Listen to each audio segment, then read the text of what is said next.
Hi, everybody.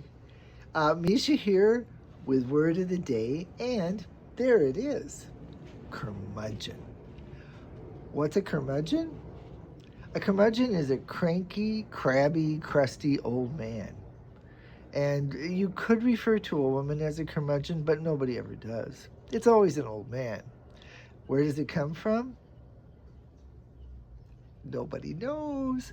There are a lot of theories, but I actually cobbled together a theory myself based on what I read about, and here it is. The man who actually brings this word curmudgeon into English is a man named John Hooker, who was an historian, a writer, an editor. He spent a lot of time in Ireland doing government types of work, and he spent a lot of time in Ireland. Mudgeon in Gaelic means unpleasant person. Cur in Old Norse means dog. So I'm thinking unpleasant old dog of a guy. That's what I'm thinking.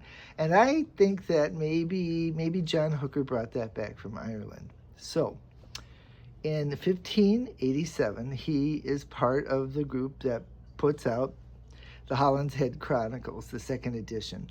The Holland's Head Chronicles is extremely important because it is the very first complete printed history of England written in narrative form.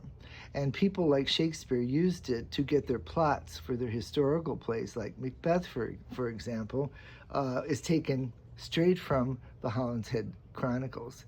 By the way, Macbeth is trending quite a bit right now. I just reread it this past week, and it does speak to our time. You might want to go back and reread it.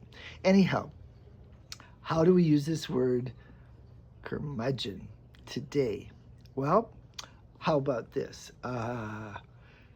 Scrooge from Christmas Carol is a wonderful old curmudgeon. And when I say wonderful, I mean because he goes from being a curmudgeon, a cranky old man, a greedy old you-know-what, to a good, open-hearted human being, even though he's old.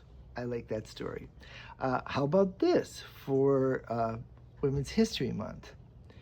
Elizabeth Barrett Browning, the great Victorian poet, had to actually elope with her husband, Robert Browning, because her father wouldn't let her marry anybody. He was a religious maniac, totally domineering, and famously a curmudgeon. And finally, my personal curmudgeonly sentence. I feel that as an older woman with Irish heritage, I should have the right to be called a curmudgeon, because a curmudgeon isn't crazy, and when old women get cranky, they always say we're crazy. So I demand to be called a curmudgeon, or maybe a curmudgeonette. Too French? Anyway, use curmudgeon in the comments, and I'll see you tomorrow.